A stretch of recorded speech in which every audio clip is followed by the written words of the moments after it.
Pakinggan, panoorin, agaran in real time, o balikan sa pag-scroll up and down. Mga balitang dapat malaman, impormasyong tunay at napakikinabangan. Saan ka man, sa buong kapuluan. Mababangon sa bagong sigla. Kababayan, kasama ang social media. Powered broadcaster ng bagong mamamayan. Tapat sa pag-uulat. Ito po ang Presidential Broadcast Service sa Metro Manila. Radyo Pilipinas 1, 738 AM. Oras po sa buong Pilipinas, 6 na minuto makalipas ang alas 3 ng hapon.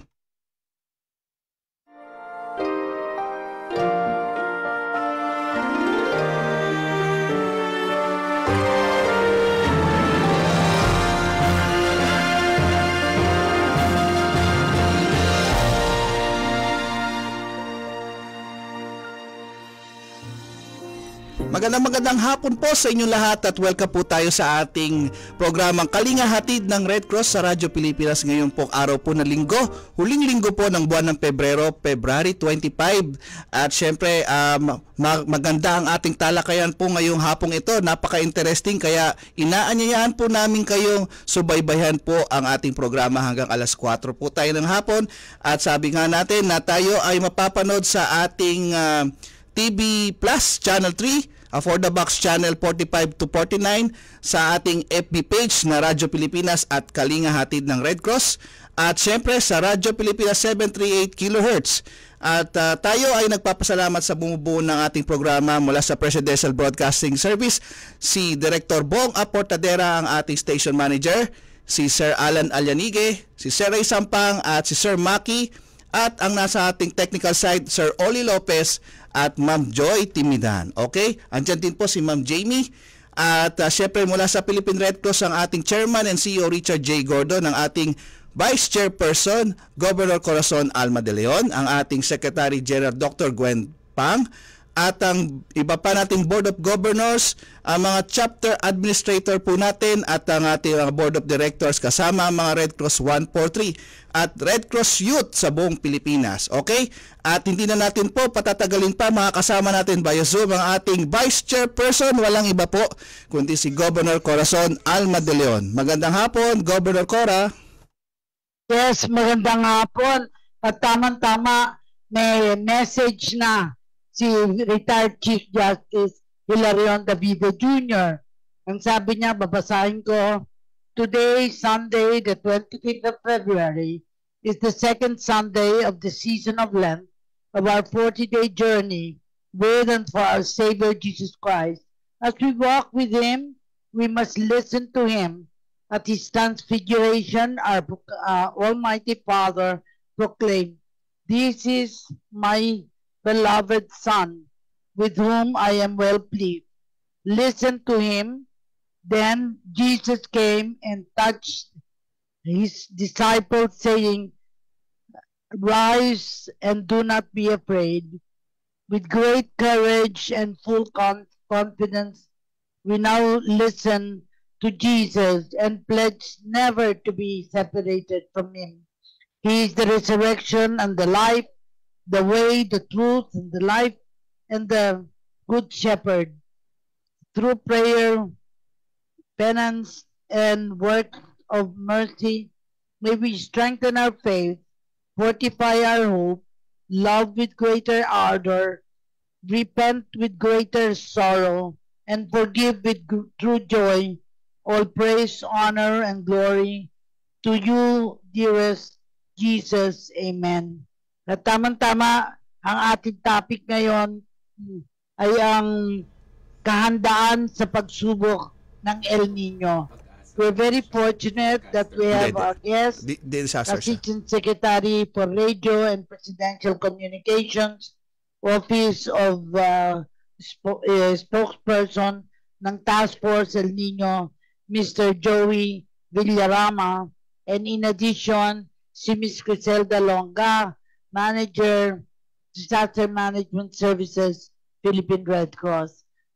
Ipasok na natin sila sapagkat maiksi lang ang panahon natin, kailangang makover natin ang topic na tatalakayin natin. Yes, dito po natin sa studio, live sa ating studio dito sa Visayas Avenue. Siyempre, ang ating ASEC siya pong spokesperson ng Task Force El Nino ng Presidential Communication Office. Walang iba po. Kakilala ko na po to, si Sir Joey Jose Maria Mapa, Joey Villarama II. Magandang hapon po, ASEC. Magandang hapon, Sir Edison at saka kay Gov Alma at sa inyong mga taga-subaybay. Gov Cora. Thank you very much. Dire-diretso na tayo, Edison. Siguro tanungin natin, ano yung tinatawag na El Nino phenomenon at yung kailan ito nangyayari sa isang bansa katulad ng Pilipinas? Opo, dahil hindi po ako scientist, no, so i-oversimplify ko. So, ang El Nino phenomenon po ay nararanasan o nangyayari every 2 to 7 years. So, historically sa Pilipinas po, yung worst El Nino years in terms of number of regions affected, 1997 to 1998, at in terms of pinsala naman sa agrikultura, 2009 to 2010. So, bakit po nangyayari ang El Nino? Meron pong tinatawag na trade winds nung bata po tayo, diba? Sinasabi yung mga galleon, yung mga merchant ships, sinusunod nila yung east to west na direction dahil po yun yung direction ng hangin. So yung trade winds, humihipan po yun to the west from South America to Asia through the equator. So kapag kapag El Nino po, either wala yung trade winds o mahina. Ano yung function ng trade winds? Siya po yung nagdadala ng mainit na tubig sa Pacific Ocean to the west. So kapag pumunta po sa west ang mainit na tubig, aakyat naman po yung malamig na tubig galing sa ilalim, at yun po yung nagdadala ng nutrients sa Pacific Ocean sa bandang South America. Kung wala pong trade winds, di magkakaroon po ng aberya sa atmospheric pressure. Alam naman po natin, di ba, kapag may aberya po sa atmospheric pressure, whether high or low, meron pong weather system. So, sa madalit sabi po, naapektuhan po ang ating weather, ang ating climate. So, sa South America, kapag El Nino year, nag-uulan po. Pero dito sa Asia, doon po natin nararanasan yung matinding init at tagtuyot. Go. Base sa sinabi mo, ano-ano ang mga maaaring epekto ng El Nino sa isang bansa katulad sa Pilipinas? Dahil mas magkakaroon ba ng mainit, sabi mo na nga, mainit na klima kaysa sa kadalasan naranasan kapag summer season. Alam natin, may summer season na tayo, mainit. Ako nakita na feel ko one time, para kang nahihilo sa init. No? At maraming nakakasakit dahil din sa init. Siguro, tanungin natin ngayon, I'm sure may data ka, kailan nagsimula ang El Nino ngayon sa Pilipinas? At ano-ano ang mga probinsya na apektuhan nito? Meron na ba tayong datos tungkol dito? Actually po, Joey? Actually po, Gov, nung as early as May last year, nag-abiso na po ang Pag-asa na sinabi nilang pwedeng magkaroon ng El Nino year. Tapos July, sinabi na nga nila, nag-declare na sila ng El Nino year. Pero usually, nararanasan po yung effect ng El Nino towards the end of the year, December. Kaya po tinawag na El Nino ng mga Latin fishermen, yung mga nasa Latin America, kasi bandang Pasko nangyari. So they were referring to actually the child Jesus, El Nino. Kaya nila tinawag. Doon nila napansin yung pag-init ng tubig sa South America, yung fishing waters. So, iba-iba pong levels ng init yan. May tinatawag na dry conditions, which is 2 consecutive months of below normal rainfall.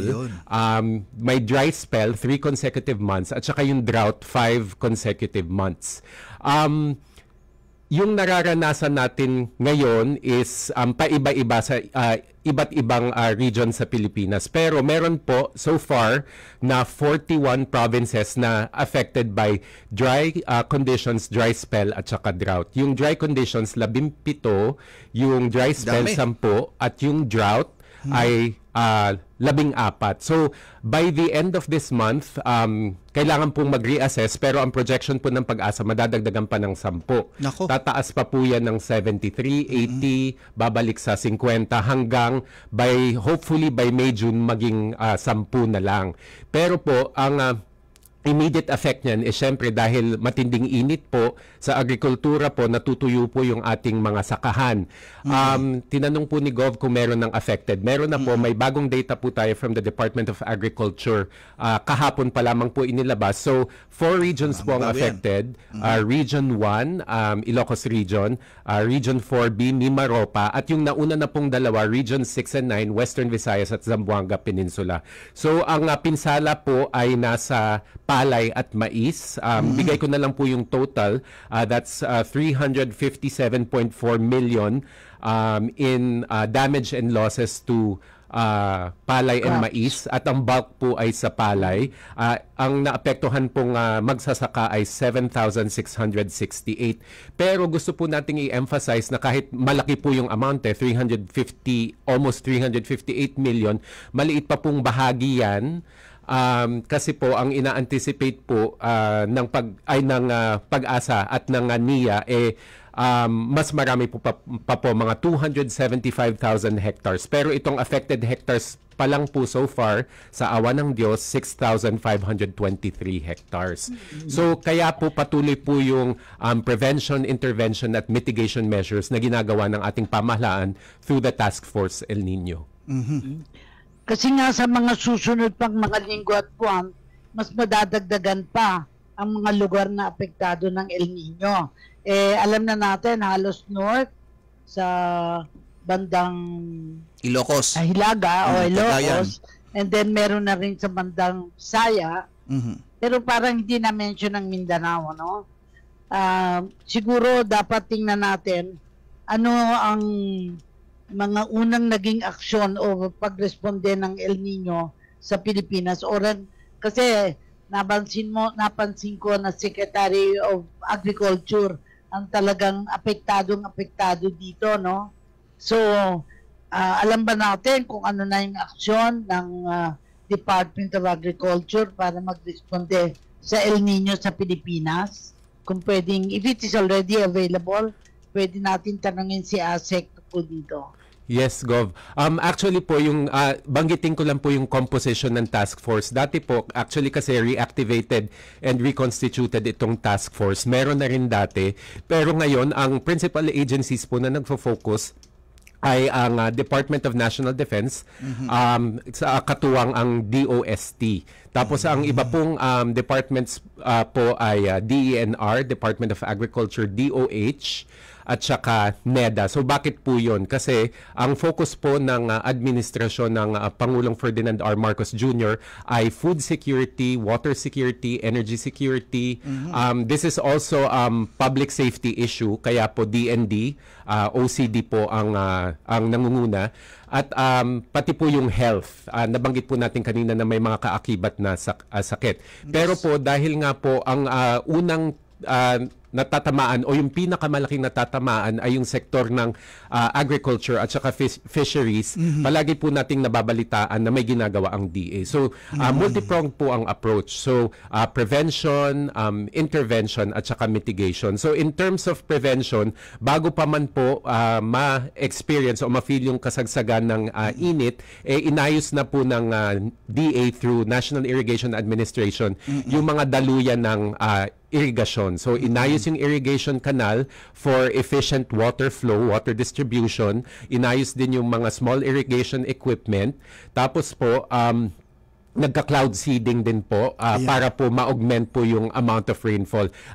Point of clarification po, pag sinabing El Nino, hindi ibig sabihin na walang ulan. Actually, kanina, ewan ko, taga Quezon City po ako, umulan kanina umaga. Opo. So, pero ang less than an hour. Yes. May ulan po, pero baka nga po below normal or way below normal po. So, meron pa rin naman. So, kaya nga po, yung DENR, ang mungkahi pa rin sa mga probinsya na nakaka-experience ng pag-ulan is kolektahin yung rainwater.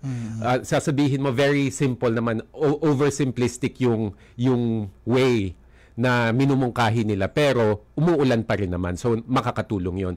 So doon naman po sa mga napinsala na yung regions na nabanggit ko, ang gagawin po, ang ginagawa ng DA, i-assess nila yung lupa. So nasira yung pananim, nasira yung palay. Titingnan nila, pwede pa bang taniman uli ng palay? Kasi meron naman pong mga variants na varieties na drought resistant at drought tolerant. So kung pwede pang taniman yung nasirang palayan ng palay ulit, gagawin natin. Kung hindi naman, pwedeng magtanim ng alternative high-value crops gaya ng soybeans, mani, at saka munggo, legumes, ganon. Kung hindi na talagang pwede taniman, bibigyan naman ng financial assistance at saka alternative sources of livelihood yung mga magsasaka. Namigay na po ng mga domestic animals gaya ng kambing, itik, manok, native na manok, para po pansamantalang may pagkunan ng kabuhayan yung mga apektadong magsasaka. Patuloy, tapos po, nabalitaan ko kanina, although wala pang confirmation, baka within the week, meron po daw ilang lugar sa Mimaropa na posibleng magdeklara na ng state of emergency dahil po sa pinsalang dulot ng El Nino sa sakahan.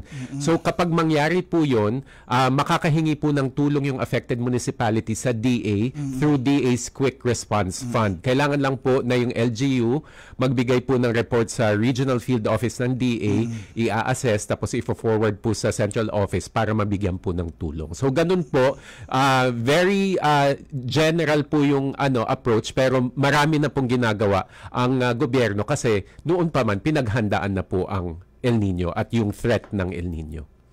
Maraming salamat, Joey. Ewan ko kung nakapasok na si Criselda Longa. Andyan na po siya, Gob. Manager, Andyan na po manager siya. siya ng Disaster Management Services ng Philippine Red Cross. Nakapasok na ba, Edison? Yes po. Ma'am Ising, Ma'am Criselda, good afternoon. Ayan na dyan siya. Ayan po. Oo. Hindi kasi, syempre, disaster response tayo, no? Ano i-manage mo kung hindi natin alam kung anong response? Ang nakikita ko ngayon dito ay kahandaan ng mga chapters natin. In fact, sa Tuesday, I will go to Bohol and for another conference ng International School for Sustainable Tourism.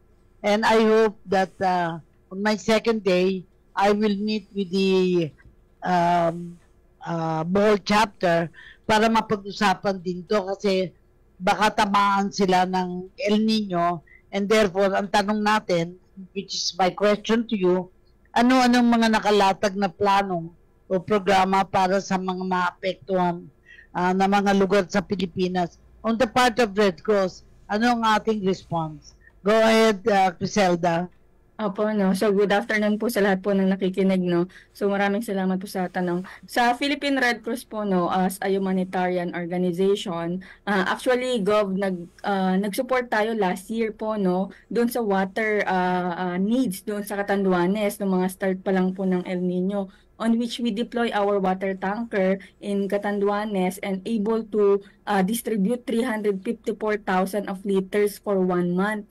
So na-serve natin yung 13 na barangays po, no, sa Virac, on which katuwang po natin ng local government, nakita po nila yung need for water noong mga barangay sa syudad ng Virac.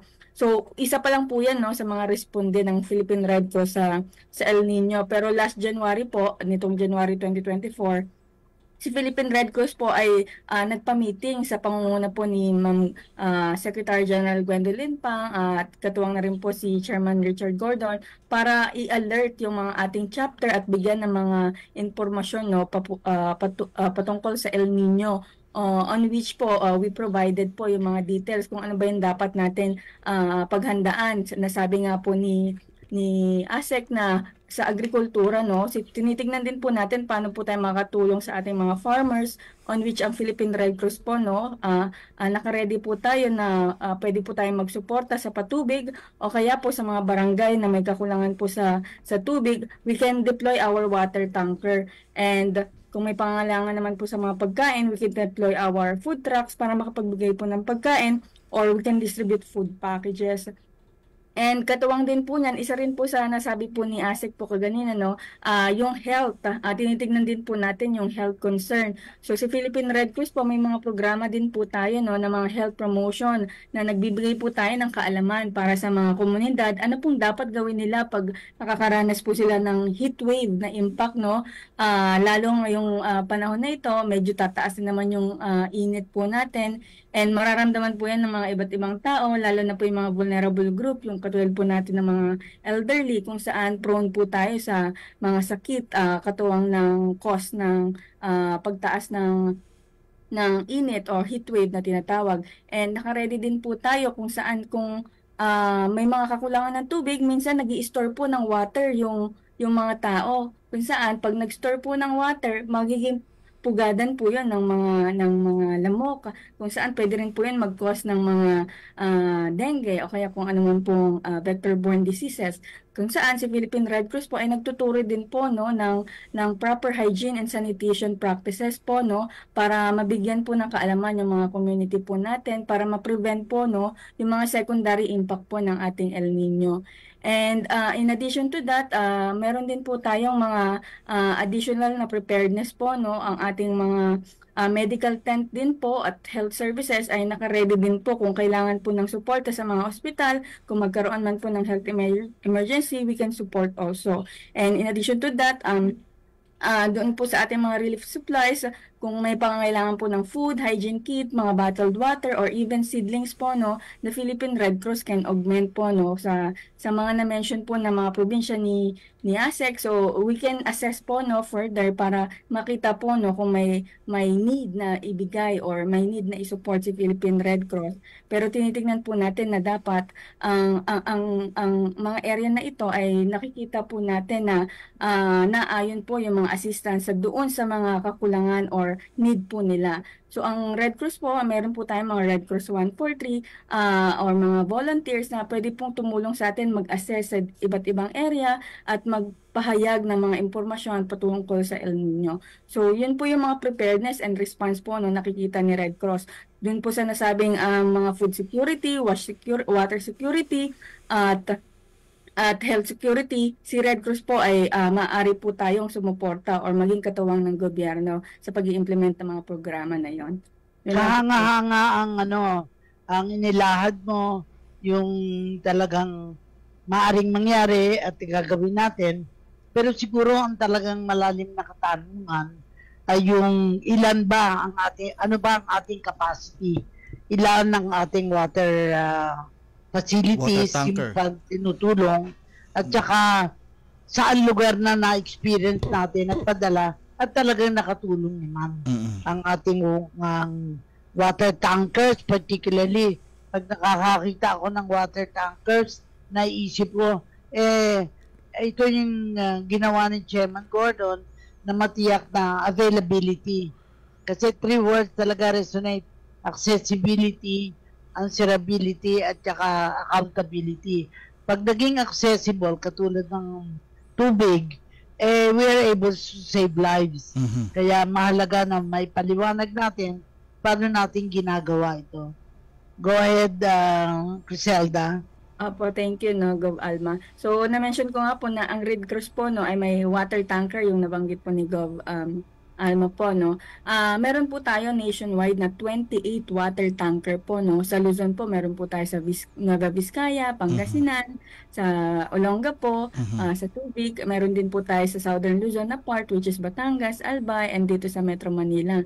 Sa Visayas naman po, meron po tayong mga water tanker na naka-locate po sa Cebu, sa Bacolod, sa Leyte, sa Iloilo at Pasig, at sa Mindanao. Meron po tayo sa Davao, sa CDO, Iligan, Zamboanga at Jensan. So, yun po yung ating asset in terms ng water tanker, na kung saan, kung may pangangailangan po sa Luzon, we can deploy agad po, no, kung may need na area, we can deploy our water tanker at makapagbigay ng malinis na tubig sa mga komunidad. At kung meron din sa Visayas at Mindanao, meron din po tayong naka-standby po, no, na water tanker. Gov. Alma, yung nasabi ko kaganina, nung last year po, no, halos isang buwan po tayong nagbigay ng tubig sa Birac, Catanduanes. Almost 15 barangays po yung na-serve po natin doon na mga barangay, on which more than 300,000 liters po yung na-distribute po natin katuwang ang ating gobyerno po, no. January yan, no? January. September, October. Last year, oo. Last year. So, and then almost 1 month, nakita na medyo okay na yung probinsya, and then tsaka natin na-pull out yung water tanker after that.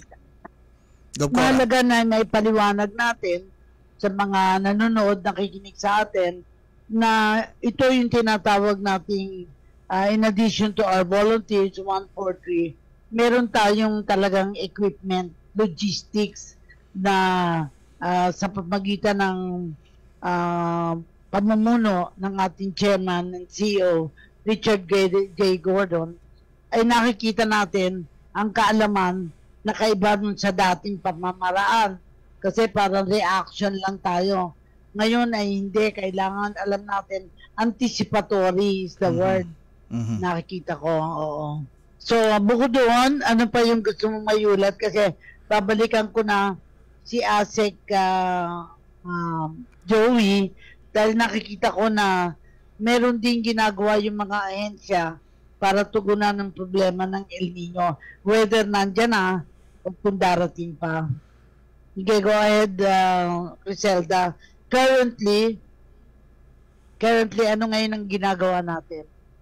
Ayan. So ngayon po, no, thank you, Gov. So ngayon po, no, si Philippine Red Cross mo, na nasabi niyo po, Gov Alma, yung ating mga volunteers po, no, ay nire-ready po natin, tinitrain po natin or kinakapacitate po natin sila para mabigyan ng kaalaman patungkol sa El Nino at kung ano man po mga kaalaman ang pwede po nilang ma-share sa ating mga communities. Yung logistic naman po, as I have mentioned, yung logistic po ng Philippine Red Cross ay naka-standby na po sa iba't ibang parte ng Pilipinas, yung water tanker, food truck, mga relief at kung ano pa po, para kung may kailangan pong assistance po, no, yung ating mga barangay, based assessment po, we can support po, no, agad-agad. And yung logistics po natin, as mentioned po ni Gov Alma, no, yung anticipatory, minomonitor po natin yan, yung mga details ng impormasyon, yung nasabi po ni Asik kanina, na together with Pag-asa, minomonitor natin ano ba yung mga areas na may dry condition, drought condition na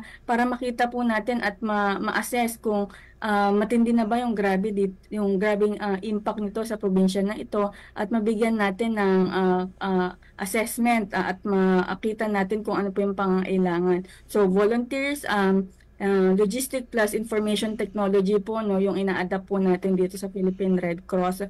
At kahandaan po sa mga prediction, nakikita po, no, na marami pong mga probinsya ang maapektuhan po nitong El Nino, hindi lang po sa Luzon but meron din sa Visayas at Mindanao kung saan binabantayan po natin sila. At together with the Philippine Red Cross sa 102 chapters, tayo po ay nakaalalay sa mga barangay, munisipyo at probinsya kung saan tinitingnan po natin kung saan po tayong pwedeng makatulong. Yan lang po. Siguro babalikan ko si Asek Jose Villarama kasi nakikita ko na pagkatapos ng El Nino at El La Nina, ito ba ay pinaghahandaan na din natin? At gaano kalawak naman o kalaki o kalaki ang pinsalang na idudulot ng El Nino in the past, kasi we must learn from our past or from our history so we can do better present and future. Go ahead, Asek. Opo, Gov. Sa ngayon po, ang na-experience natin ngayong months ng January at February ay yung strong and mature El Nino. At yung effects nito ay magpe-persist until May. Tapos by June, may tinatawag silang El Nino Southern Oscillation Neutral. So hindi natin alam kung El Nino pa yon o La Nina na. Pero the task force anticipates that the work will continue even after humantong na tayo dun sa neutral conditions na tinatawag. So historically, nabanggit ko po kanina, although I don't have the exact figures, in terms of number of provinces affected, yung 1997 to 1998, yung El Nino year na po, yun ang pinaka matindi. Pero in terms of damage and losses to agriculture, 2009 to 2010. So, kung mamaya mahanap ko yung figures, I'll mention it. Pero yun po, so meron po tayong 2 years, El Nino years na experience natin yung strong and mature El Nino, at yun yung nagkaroon ng strongest impact. So, kumbaga, meron na po tayong experience. Pero lagi ko pong sinasabi sa mga panayam, ang hindi po natin ma-predict kasi kung ano yung magiging hagupit ng kalikasan. Tsaka yung iba pang mga effect, kalimbawa, kasi hindi natin malaman, Gov Cora, Sec, yung pwede pang maging effect nito sa iba pa, halimbawa sa mga bulkan natin, then yung mga sudden disaster na pwedeng sa sobrang init Tama po yun, Sir Edison, kasi kahit El Nino year at saka yung sinasabing effects ng strong El Nino will persist until May, may papasok pa po, ayon sa Pag-asa, may papasok pa pong 4 to 7 na cyclones na bagyo. Pero hindi natin alam dahil nga sa effect na ng climate change kung gaano kalakas o kung mag-iiba ba yung intensity ng mga cyclones na ito pag pumasok. So yun yung kailangan bantayan din So hindi natin pwedeng sabihin na handa tayo 100% dahil hindi tayo pwede maging kampante. We can learn from the experiences nung past, pero dahil nga ang kalaban natin is something na hindi natin talaga ma-predict, kailangan meron pa ring pag-aaral. Kaya ang maganda po sa approach ng task force ngayon is very scientific din. So tinitingnan talaga yung models, yung scientific models, para makita kung paano, saan pwedeng ipasok yung tulong. Pero yun nga po, meron po tayong mga blind spot talaga na hindi natin ma-anticipate. So yung variables na pwede nating makontrol, like food supply, yung health, yung energy, water, as of now, sufficient po yung, stable po yung dam levels, pero hindi natin alam kung nababawasan. Araw-araw, nababawasan. Yes po. May report po this week lang yata, earlier this week sa Pantabangan. Ang sabi ng mga magsasaka dun sa areas na covered nung irrigation program ng NIA, hindi na raw naaabot yung outskirts, mga 7 areas yata. Pero, nadidiligan pa naman po. Yun nga lang yung optimal level sana ng Pantabangan na hino-hope ng NIA na ma-attain, hindi po dahil kasi kulang yung ulan. Pero sapat pa naman sa ngayon. Pero actually nagsimula tong El Nino last year no? Kasi mapapansin natin sa ASEC, actually lahat natin naranasan, konti lang ang bagyo. Imagine, ang bagyo natin last year hanggang kay Kabayan lang. Letter K. Hindi tayo inabot ng U, ng T, ng letter W. Dati inaabot tayo ng ganun, pero talagang ito siguro yung isa sa effect ng strong El Nino Yun nga po meron talagang changes sa weather patterns. Yung mga dati nating na raranasan na experience, hindi na. Hindi maliit. Mali yung maliit. Isang component lang yung El Nino talaga nung global climate change impact. So, again, hindi ako expert, pero itong pagpapalit ng climate dahil sa effects nga ng El Nino nakaka-add talaga dun sa pag-iiba. Iba-iba na talaga yung panahon natin ngayon kesa nung kabataan natin in terms of the weather, the climate that we experience. Kasama rin po ba dyan ng DILG sa task force? Opo, kahit po 6 yung principal agencies na bumubuo ng task force El Nino, kasama yung DILG kasi malaking tulong ang DILG obviously sa public security at saka sa information dissemination dahil nga po ang mga barangay po ay under sa DILG. So, pati DSWD po kasama po. So, dati po kasi, alam ko 20 agencies yung nasa dating task force. Ngayon, streamline talaga para very focused po yung approach. Pero it doesn't mean na yung ibang ahensya hindi nakasama. Tulong-tulong pa rin. Gaya po ng palaging sinasabi, ang approach po is whole of government approach. Ayun. Kasi, anyway, balikan mo natin si Gob Cora. Gob Cora, magbaroon na tayo sandali ng commercial break at tayo magbabalik po. Huwag po kayong bibitiw sa ating Zoom link. Tayo ay magbabalik lang po sa mga ilang paalala. This is a public service announcement. Good news para sa mga vloggers at aspiring content creators. Dahil sa demand ng industriya, kasama na ang content creation sa mga kursong alok ng TESDA. Hasain pa inyong knowledge and skills para maging professional at kumita gamit ang inyong mga social media accounts. At ang maganda, libre ito! Para sa iba pang detalye, mag-login lang sa tesda.gov.ph o magtungo sa TESDA offices na malapit sa inyo. This is a public service announcement. Public service announcement from PBS, Presidential Broadcast Service, and Radyo Pilipinas. Ngayong panahon ng El Nino, narito ang ilan sa maaari nating gawin para makapagtipid ng tubig. Laging siguruhing sarado at walang tulo ang mga gripo kapag hindi ginagamit. I-check ang mga tubo kung may tagas at ipaayos agad kung mayroon. Imbes na mag-shower, gumamit ng balde at tabo sa pagligo. Gumamit rin ng baso pag nagsisipilyo. Gumamit ng plangganang may sapat na tubig kapag naghuhugas ng mga kaldero, plato at iba pang pinagkainan para maiwasan ang tuloy-tuloy na pagdaloy ng tubig sa gripo. Ipunin ang used water at ito ang gamitin pang flush sa toilet. I-report agad ang mga makikitang illegal water connections, gayon din ang mga unauthorized na pag-iigib sa mga fire hydrants. Ito ay mga simpleng paraan lamang, ngunit sa ating kooperasyon ay malaking bagay ito upang masigurong sapat ang ating water supply sa lahat ng panahon. Isang paalala mula sa Presidential Broadcast Service at Radyo Pilipinas.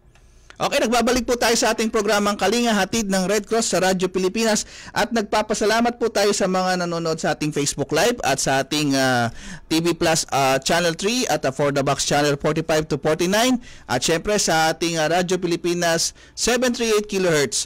At dito pa rin tayo sa ating talakayan, kahandaan sa pagsubok ng El Nino. Governor Cora? Kasi if we don't learn lessons from the past, we will not really be able to cope with the future. Kaya pagkatapos ng El Nino, ay sabi nga, La Nina, ito ba ay pinaghahandaan na din ba natin?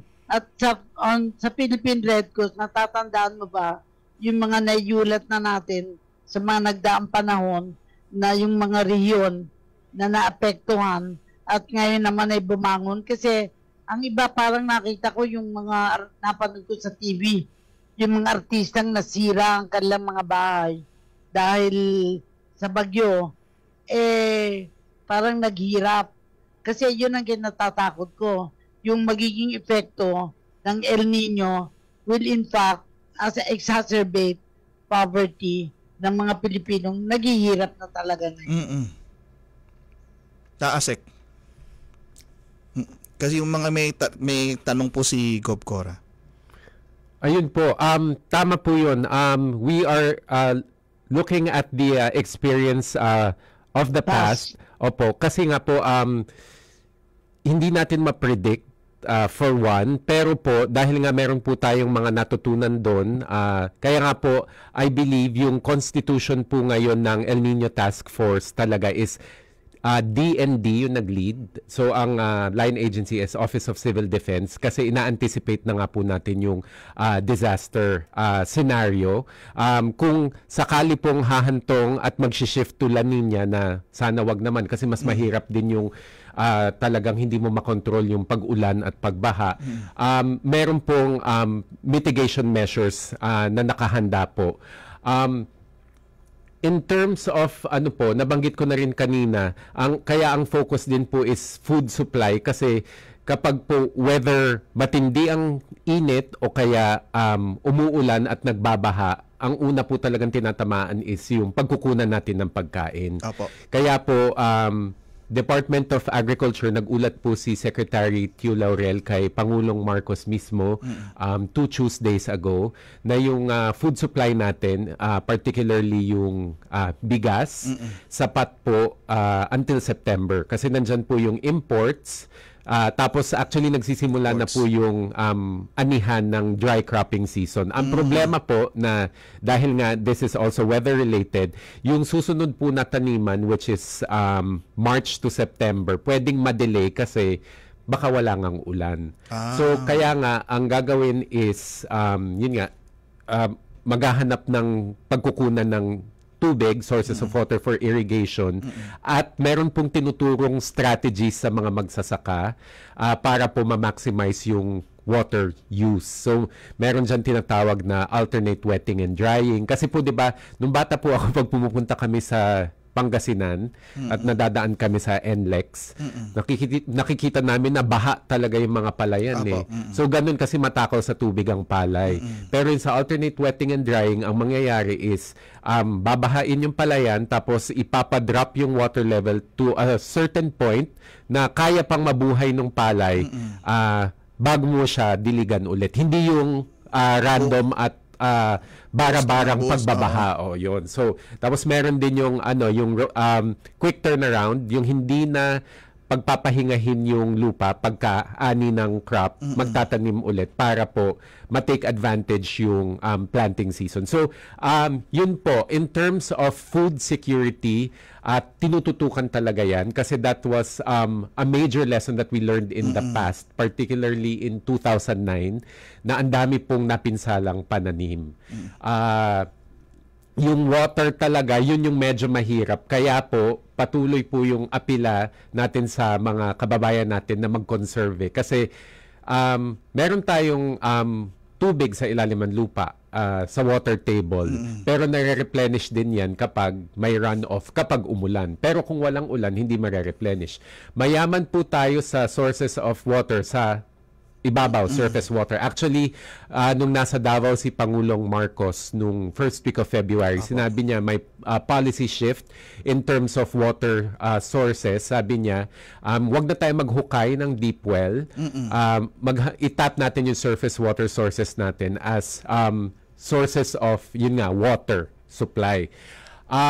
Pero hindi po sinasabi na hindi na tayo maghuhukay ng deep well. Actually po, sa Metro Manila, kung mawalan ng tubig, may backup po tayo na deep well project. So, yun po talaga yung major lessons. Kaya po talaga very focused po ang task force ngayon dun sa 5 elements na sinabi ko: food, water, energy, health, at saka public safety. Pero Asek, matanong ko lang po, kayo po sa Presidential Communication Office, ano po yung ini-information dissemination nyo para ngayon dito sa El Nino, para yung ating mga kababayan maging handa, maging prepare dito sa haharapin nating El Nino at hinaharap po ng maganda kasi kung napapansin nyo, sinasabi namin na ang DILG, ang DSWD, ang DOH nagdi-distribute po ng information, education and communications materials sa grassroots para po yung mga tao.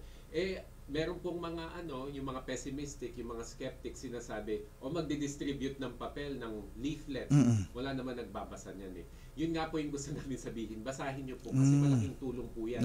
In terms of health, for example, ang DOH nagdi-distribute po ng materials para po dun sa mga sakit na posibleng mag-arise dahil sa matinding init. Hindi lang naman yan heat stroke. Meron din po yung, sabi ni Ma'am Criselda kanina, yung vector-borne diseases, yung dala ng lamok dahil sa hindi dumadalo yung tubig dahil kulang. Pwede rin yung waterborne diseases dahil kulang yung sources of clean drinking water. Pwedeng magka-cholera, typhoid. So, huwag po nating maliitin yung ganun. So, sa parte po ng PCO, bukod po sa pag-iikot po natin sa media at pagsasalita po kung ano po ang ginagawa ng task force, hinihikayat po natin ng publiko po na gawin po nila yung kung ano mang maliit na bagay na makakaya nila para po makapagtipid tayo. So, sa tubig po, halimbawa, kung tayo po 15 minutes po tayo mag-shower, pwede po nating iklian. Actually, yung commercial niyo po kanina, di ba? Yun po. Ganun po. Yun yung basic tips na sinasabi namin. Actually, sa government offices may ginagawa din po.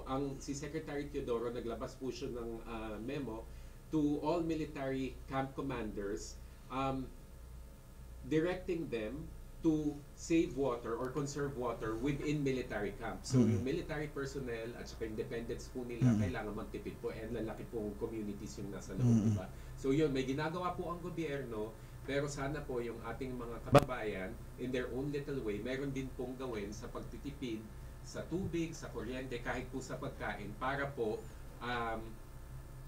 maalpasan po natin itong El Nino. So, pagdating natin sa end, we can say na, dahil nagtulong-tulong tayo, nalampasan natin yung worst case scenario kung darating man sa ganun. So, dapat ang pagtitipid natin, tubig, kuryente, tsaka pagkain. Pagkain. Opo, yan. Gov Cora.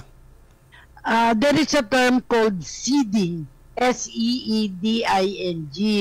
Ang alam kong seeding, yung pag walang tubig, nagkikreate ng water, di ba? Yes. Or sa mga plants. Siguro paliwanag natin yun because that's a technology. In fact, ang iba nga, kapag walang tubig sa eroplano, sinasabog yung tubig sa eroplano. Ang nakikita kong in the past, no? I don't know currently, merong ganun ng sistema na ginagamit pa ngayon. Yan po ang siguro you can help. Measures na ginagawa ng Department of Agriculture, yung cloud seeding. Hindi po yung main intervention nila, pero isa yan sa mga interventions nila para po magkaroon ng ulan. So, ang main sources of water para mandiligan po ang mga sakahan is still irrigation, pero to augment yung water supply through rain is cloud seeding. Tama po. Well, I guess we have a few minutes, no? Siguro ang mapakalang itanong natin. Natanong ko na earlier, ano-ano ang mga nakalatag na plano, programa para sa mga maapektuhan na lugar ng Pilipinas. Siyempre, hindi pa natin alam kung ano maapektuhan.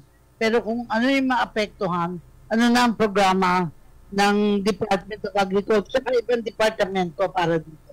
Opo. Yung nabanggit ko po kanina doon sa affected farmers, directly pong nakikipag-ugnayan yung DA Regional Field Offices para po matulungan sila. So again, kung pwede pang taniman yung napinsalang sakahan, tutulungan po ng DA ang mga magsasaka para magtanim ulit. Kung hindi naman pwedeng taniman ulit, meron pong financial assistance, meron pong alternative forms of livelihood. Actually, ang DA po, pwede pong mag-endorse sa DOLE at saka sa DSWD na mga magsasaka. So, bakit po DOLE? So, kunyari po, wala na pong lupa na pwedeng tamnan, pwede po silang i-endorse ng DA, mga magsasaka i-endorse ng DA sa DOLE para po mabigyan sila ng skills training para po meron pong alternative na kabuhayan. DSWD po, cash assistance. So, tulong-tulong po talaga ang mga ahensya.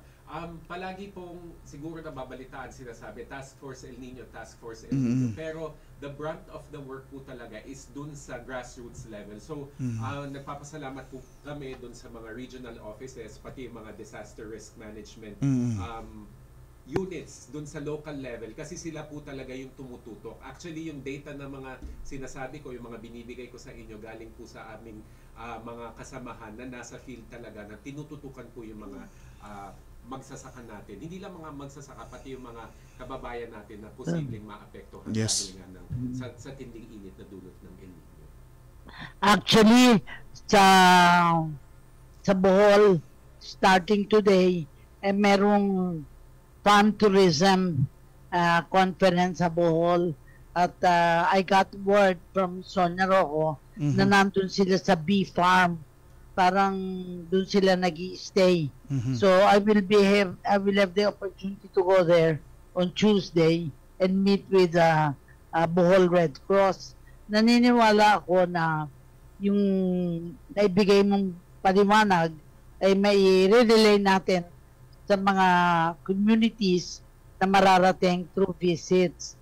Kasi yun naman ang dapat ginagawa ng Red Cross, pinaalam sa mga tao kung ano yung mga pangyayari. Kaya tinitiyak natin sa magitan mo ay nailahad mo yung mga maaring mangyari, kailan ka mangyayari ito, at para mas naging malawak ang kaalaman natin dito.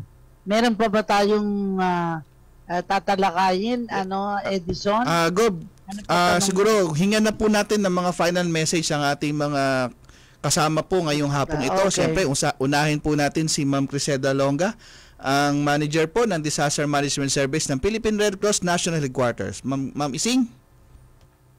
Ayan, thank you Sir Edison and Gov Alma. So ayun po no, so ang Philippine Red Cross po no ay sumusuporta po no together with the government para mabigyan po natin ng preparedness at naayon na response po no with regards to El Nino. So yung mga nasabi po kaganina na mga pang-prevent na kung tayo po ay mag-iimbak ng tubig, ensure po natin na ang mga imbakan po natin ay nakatakip para ma-prevent po ang mga secondary impact sa health. Kung tayo naman po ay maliligo, magtututbrush, magluluto, ensure po natin na tayo ay nagpe-preserve ng water para maiwasan po ang maraming paggamit ng tubig no. At yung sa Philippine Red Cross naman po, kung meron na po kayong mga nakikitang impact sa kakulangan ng tubig sa inyong komunidad, maaari lamang po kayong tumawag sa Philippine Red Cross. May hotline po tayo na 143 para i-report po ang inyong sitwasyon at agad-agad po natin itong titignan para kung kailangan po tayo po ay makapag-deploy ng ating water tanker o kung ano man pong tulong na needed po sa ating mga barangay. So again po, ang Philippine Red Cross po ay katuwang po ng inyong barangay at ng komunidad patungkol sa pangailangan or pagresponde dito sa El Nino. Thank you po. Thank you. Okay, at maraming salamat Ma'am Ising at susunod po ang ating special po na panauhin ngayong hapong ito. Siyempre, si ASEC Jose Maria Mapa Joey Villarama, ang spokesperson ng Task Force El Nino at mula po sa Presidential Communication Office. Maraming salamat sa pagkakataon, Sir Edison, Gov Alma. Nais po nating ipabatid sa ating mga kababayan na handa po at may ginagawa po ang administrasyon ng Pangulong Ferdinand R. Marcos Jr. para po maabatan at masolusyonan ang mga posibleng magiging epekto at pinsala ng El Nino. Pero hinihiling po namin ang ating mga kababayan in your own little way, sana po makatulong po tayo para sama-sama nating malabanan at maalpasan po itong epekto ng El Nino. Binanggit ng Pangulo last month sa launch po ng Bagong Pilipinas Brand of Governance na bawal po ang waldas. It also applies to everyday living po, hindi lamang po sa operations ng gobyerno. Kung kaya po natin, wag po tayong magsayang ng tubig, wag po tayong mag-aksaya ng kuryente, wag po tayong mag-aksaya ng pagkain dahil bawat patak po ng tubig, bawat butil ng kanin, bawat kilowatt ng kuryente po ay mahalaga. So let's do our share para po when we come out of this, masasabi po natin na sama-sama po natin na alpasan ang epekto ng El Nino. Ang sa akin ay pasasalamat bilang spokesperson ng Task Force El Nino na bigay mo ng impormasyon ang ating programa. Pero para sa ating bayan, ito yung prayer for the nation, ang ending ko sa programa. Lord, let me be the change I want to see, to do with strength and wisdom all that needs to be done, and become the hope that I can be. Set me free from my fears and hesitations. Grant me the courage and humility. Fill me with spirit to face the challenge and start the challenge I long to see. Even if I'm not the light, I can be the spark in faith, service, and communion. Let us start the change we want to see, the change that begins in me. Maraming salamat sa lahat ng nanonood, nakinig sa atin, tataasahan natin ang inyong pagsubaybay sa ating programa tuwing linggo, 3 o'clock hanggang 4 o'clock. Thank you very, very much. At yan na po ang programang Kalinga Hatid ng Red Cross sa Radyo Pilipinas at magkita-kita tayo muli sa susunod na linggo. Ito po si Edison Enriquez. Ang susunod po na programa ay pagbabalita hatid ni Sir Albert Sebastian. 1 minuto bago mag alas 4 ng hapon.